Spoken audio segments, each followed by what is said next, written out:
বিয়ের পর একটা মেয়ে একাই তার শ্বশুরবাড়ির সবাইকে খেয়াল রাখে, কিন্তু শ্বশুরবাড়ির সবাই মিলে একটা ছেলের বউকে খেয়াল রাখতে পারে না।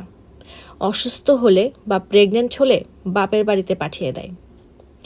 নিজের মেয়ে প্রেগনেন্ট হলে কাছে রেখে যত্ন করে, আর ছেলের বউ যদি প্রেগনেন্ট হয় তখন তাকে দিয়ে বাড়ির সব কাজ করায়।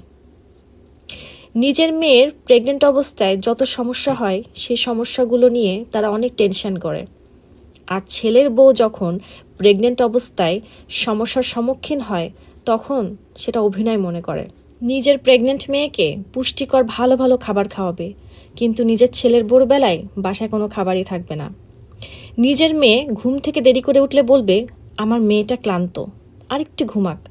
আর নিজের ছেলের বউ যখন ঘুম থেকে একটু দেরি করে ওঠে তখন বলবে, বাবা মা কোনো শিক্ষাই দেয় নাই, দায়িত্ব পালনে একেবারে জিরো।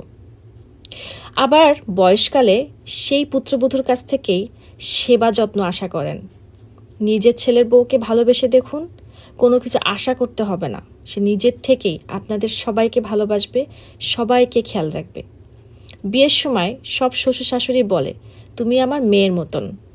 মেয়ের মতন করে দেখা লাগবে না, অন্তত ছেলের বউ হিসাবে সম্মানটুকু করুন, তাকে সেই জায়গাটা দিন, সেই ভালোবাসাটা দিন, তাহলেই চলবে। কারণ শাশুড়িকে মা বলে ডাকলে সে মা হয়ে যায় না, কারণ মা কখনো তার সন্তানকে আঘাত দিয়ে কথা বলে না।